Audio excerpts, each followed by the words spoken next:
How do you cope when your partner is avoidant? It is one of the most frustrating things sometimes to be in a relationship with somebody that you love and you want to be close to, and all they want to do is back away from you, spend time alone, and basically not be in this relationship, or at least that's the way it feels, right? How frustrating is that? Sometimes we feel like we've got the silent treatment put against us, or we feel like we have to do everything ourselves and do everything alone. And this is not why we got into a relationship. So what do we do about this? Well, there's something I want to point out to you in the question you're asking about how do you cope with an avoidant partner, but we're going to get to that in a little bit. The first thing is, let's get into what you can do. So you're saying your partner's avoidant, right? First of all, think about why you're calling your partner avoidant in the first place. What are the things that they do? I'm sure you have a list in your head already. Maybe you have examples from your past in your relationship of things that they've done, things that you don't like, something going on right now that you want a solution for. I get that. But maybe ask yourself if this is something that they always do all the time. I guess what I'm asking you to do is to step back for a second and remind yourself that there probably are times that you do spend together, and there are things that you do as a couple, things that you do in a group, things that you do, together, essentially. And that is what makes your relationship work. So try to shift your focus a little bit. Give yourself a little bit of breathing room to recognize that there are things about your relationship that you like. Let's not focus too much on this particular issue. But however, it is an issue, and that's what we're here to talk about. All right, so what can we do about this problem of your partner and their avoidance? Well, I think you probably know, I don't have to remind you, that you can't make your partner do anything. You can't force them into something. You can maybe influence them a little bit. That's one of the benefits of being in a relationship, is having some kind of influence over somebody. But you've probably tried a million things before already to get them to pay more attention to you, to spend more time with you, and to stop avoiding you. And you probably know already that a lot of those things don't work. So I'll caution you one more time, don't do those things that you know are not going to work. For example, yelling and screaming at them, or crying, or playing games. Maybe you give them the silent treatment in return or something, because none of that really gets you what you want in the end anyway, and it just makes you both feel bad. It kind of deteriorates the relationship and makes things worse. That's not what you're going for, I'm assuming. But let's see what you can do, because even though you can't make your partner do things, there are some things that maybe you can do. And most of this, I think, is going to happen mentally. So let's see what some of those things are. Well, the first thing that I'm going to say is, you've probably heard this idea before, or maybe not. Maybe this is new to you, but being around on YouTube or the internet or whatever, you might have heard of avoidant attachment and anxious attachment, and you may have decided, well, maybe my partner's more avoidantly attached and I'm more anxiously attached, and you're trying to figure out, what does that mean? What do I do with that? Well, we have these terms. Some of them I like a little bit more than others, but most of these terms I don't really like for somebody who goes after somebody else in a relationship, and when the other person's avoiding, and we say things like they're anxiously attached. Maybe you've heard things like clingy or codependent. Again, I don't really like a lot of these words, but they're generally all going for the same idea. And the idea is that you're focusing too much on your partner. You're giving your partner a little bit too much power over you, or you're holding them up on a pedestal too high. It's giving them too much influence over your own life. It's interesting that in this situation, you want to be able to influence them more, and yet at the same time, they are influencing you so much by not even really doing anything. So I want to point out here that you're probably feeling frustrated about the situation. You're feeling some kind of anger. And for me, when I hear that somebody's frustrated or they're angry about something, it kind of clues me into that they're passionate, that they care, that they, maybe this is why you feel invested in the relationship, because you care. You care about your partner and you want things to go better. And I think we should stop and recognize that. That's a good sign. If you were to just say, like, forget it, I don't care about them, and go off on your own, then it would kind of say to me that maybe you don't really like this relationship that much. But since you're here, I think you do like this relationship and you want things to work. That's a good thing. So stop and recognize that. And again, maybe take another pause and think about some of the things that you like about this relationship. I think reminding yourself of the benefits helps kind of take down some of that stress that you're feeling in the moment about the distance between the two of you. Now, what is it about their avoidance that really gets to you? Why do you want your partner around you so much?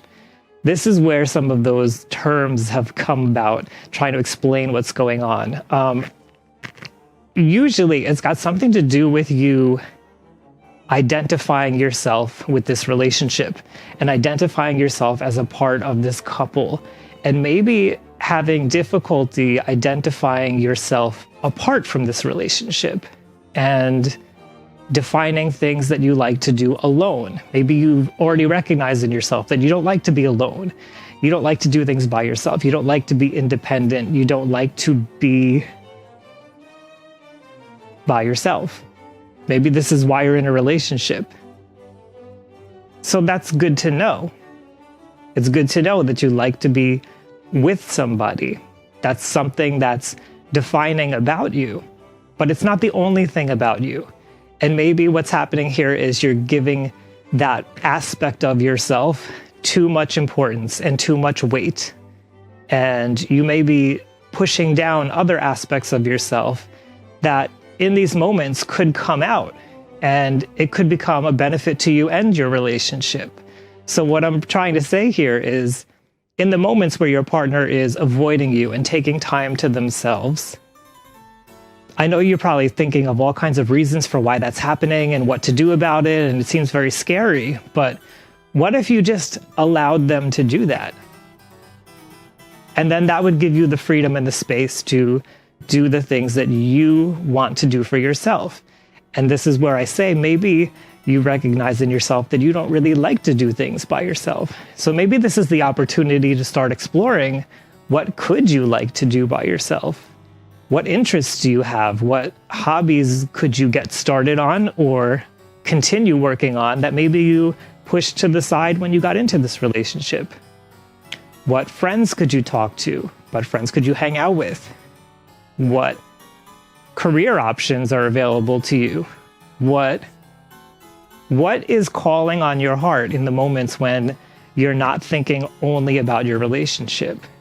Because when your partner's off doing their own thing, avoiding you, then maybe that's your opportunity to explore that. And your partner loves you because they love who you are. There was something about you that attracted them to you. And it was something about your personality, something about your individuality, something about who you are.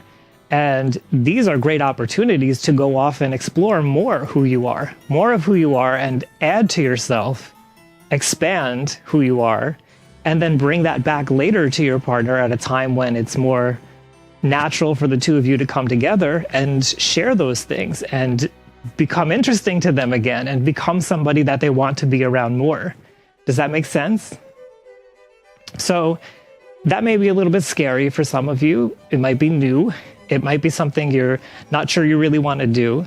But I think that's really going to be one of the best things that you can do for your relationship, is to take this time and learn to be by yourself. It's definitely something you can learn to do. It's something that I've struggled with. And I can't even tell you how much I have expanded in the past year, learning to be by myself and grow. And it just makes me feel like a better, more confident person. And I know that anybody who comes into my life is going to feel that.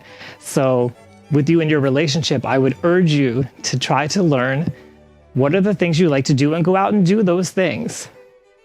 Now, I said I was going to point something out to you in the phrasing of this question of how do I cope with my avoidant partner, or how do I deal with this partner who's avoiding me? Obviously, not every situation is going to be good. Not every relationship is going to be in the best place. That doesn't mean that a relationship can't turn around, but I think we have to acknowledge when something is going really badly. And when you listen to your heart and your heart is telling you this isn't right.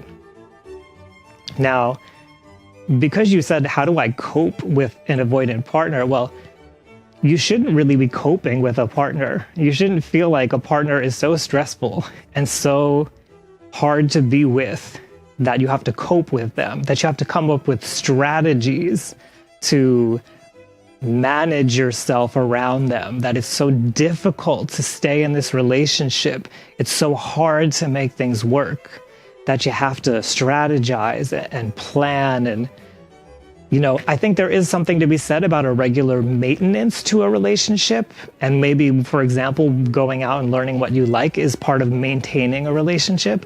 But if you are in the point where it feels so difficult to be with somebody that you feel like you have to cope with them, maybe that is an indication that it's time to take some time apart and really ask yourself, do I like this relationship? Is this something that's really benefiting me? Is this something that's benefiting my partner?